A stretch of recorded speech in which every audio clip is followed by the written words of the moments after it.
Hi, I'm Ahmed Hussein. It's great to welcome Malala Yousafzai here.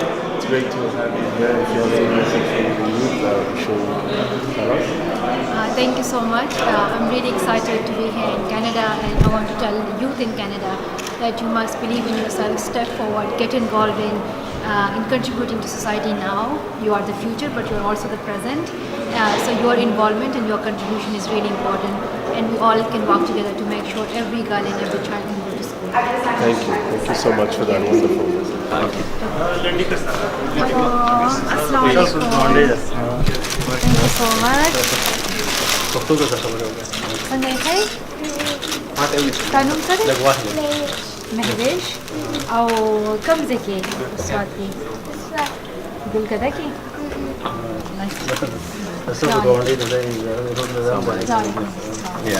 On behalf of the government of Pakistan, I want to express deep gratitude to the government and the people of Canada for honoring Malala as the honorary citizen of Canada and giving her the unique honor to be the youngest person ever to address the parliament. Only yesterday, the United Nations has appointed Malala as a messenger of peace, the youngest recipient of such an honor.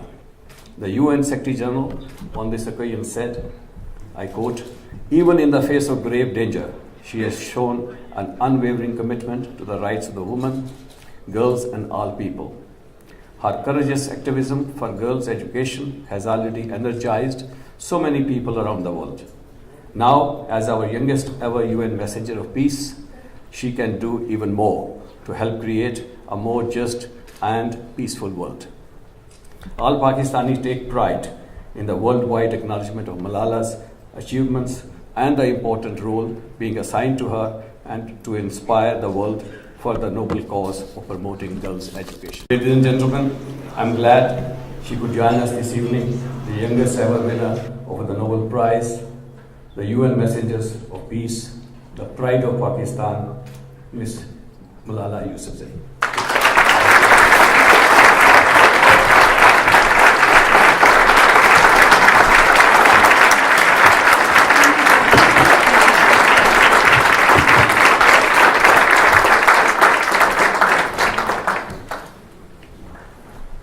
Bismillahirrahmanirrahim. In the name of God, the most merciful, the most beneficent. Assalamu alaikum, bonjour, hello to everyone. Pakhair Raglai to my Pashtun brothers and sisters here. First of all, I'd like to thank Honorable Ambassador Mr. Tariq Azam Khan for your support, for standing up with me in my fight for education for a very long time. And I would also like to thank Councillor and my father's friend and a champion for education and who has been an activist for a very long time, Naeemullah Khan. And we really honor you and thank you for all that you do. And many of my family friends are here, from Jahan Zeb and his family to many more. And here we have my very dear friend, don't know where she is in the crowd, but her name is Sonia Chopra, and she is from Pakistan. And Wilfred Laurier University in Canada offered her a scholarship, which she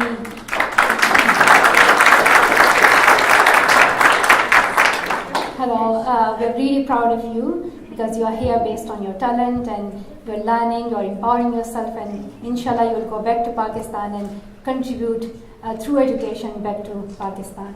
So thank you.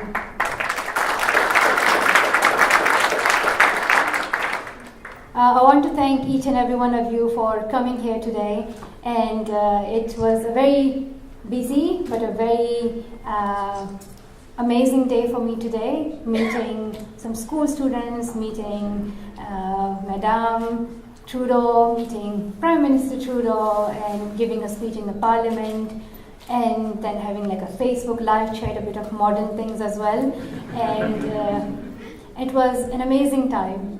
And I just don't know how I spent this whole day with my very small and short body, but I managed it, and I'm here speaking to you all. This is my last speech or talk with you all, and then I'm going back to the UK tonight. But I'm really honored, and I'm really happy to meet people from Canada.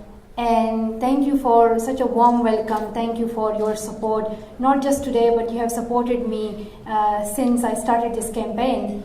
and you have stood by me. I have received many letters and cards from many students and people from Canada sending their best wishes and sending their love and support and standing with me in the campaign of education. And even like the Canadian government stood with me in this cause of education. And I was one of those girls who could not go to school when there was terrorism in Swat Valley between 2007 to 2009.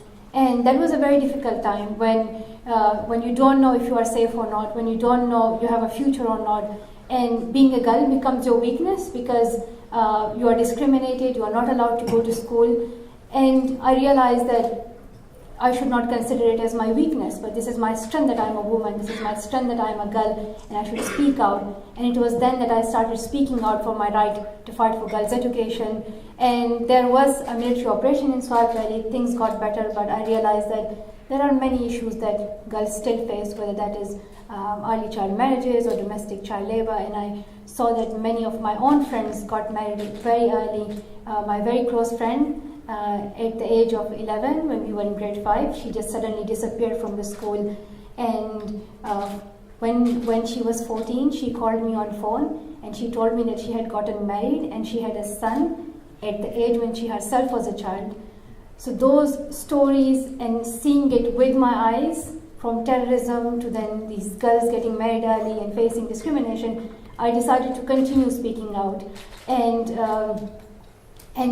this is not my mission alone. There are many other girls in Pakistan who are standing up and who are challenging society, as Honorable Mr. Tariq Azam mentioned, like the first pilot, the first engineer, like the first Prime Minister. These are the women who have taken these challenges, who have went forward, who have challenged the society that yes, women can take these roles, women can achieve anything in their life. They can be Prime Minister or an engineer or a doctor, whatever they want.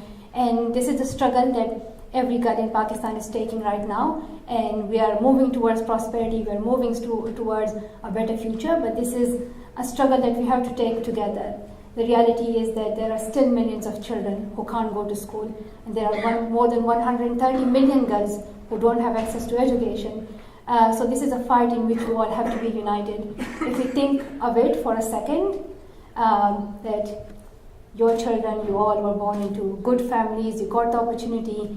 But imagine if you were born into that family who are going through wars right now, who are becoming internally displaced, who are becoming refugees, who don't have access to health, who don't have access to water, to food, to education, then you would have realized how hard it is not to have those opportunities, the opportunities that we take for granted.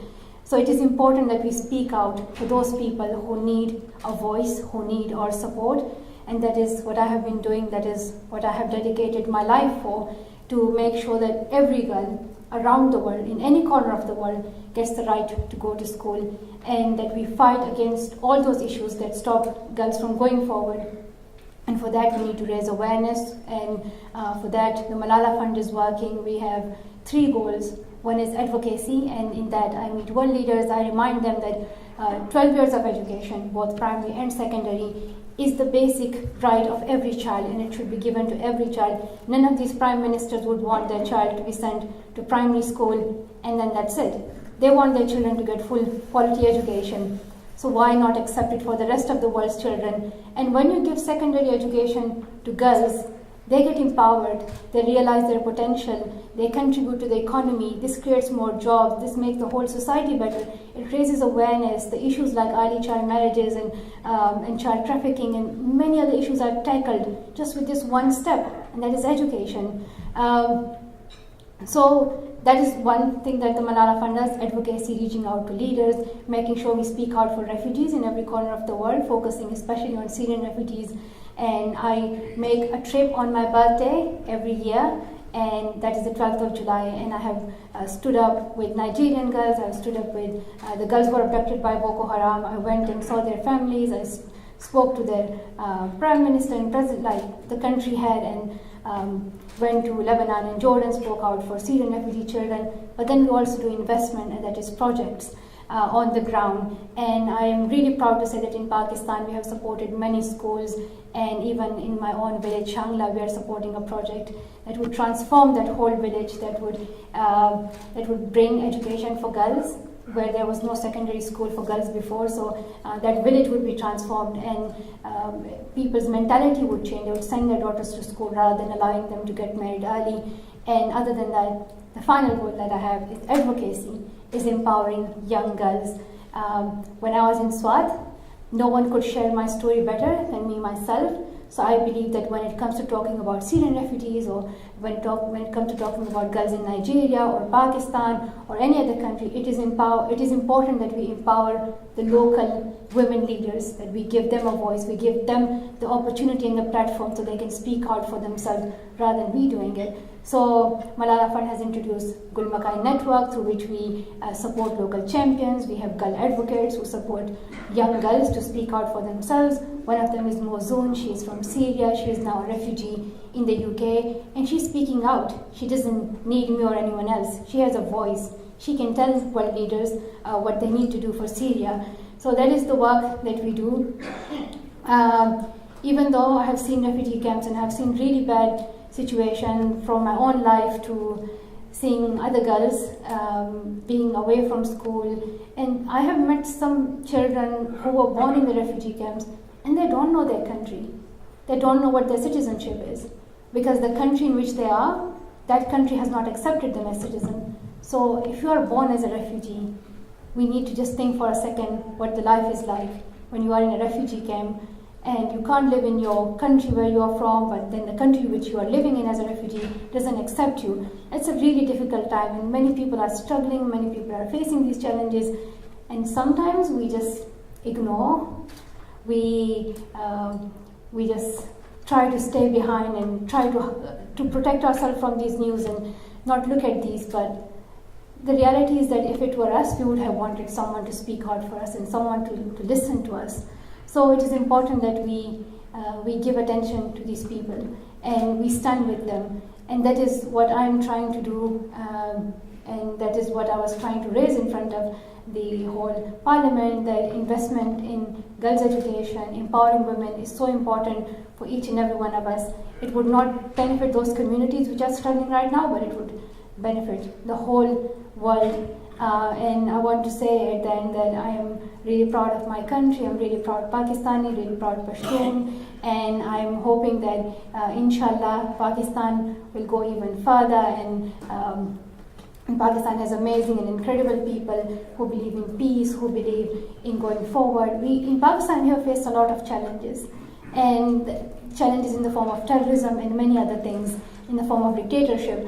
So in our country, if people come together, if they stand united, if all political parties stay united for the cause of education, for the cause of improvement of people's lives, health, in these areas, then I'm really hopeful that the country can go forward, and we can see that every girl in Pakistan can also get education. But there is progress, and I'm really happy with that. We are also trying our best, and I'm sure that the government will also do more, the people will do more. Once again, thank you so much for listening to me, and I hope that you will also contribute, whether that is in raising awareness or supporting a cause or raising funds or just standing up with a child and telling them that we believe in you and we are listening to you. Thank you so much.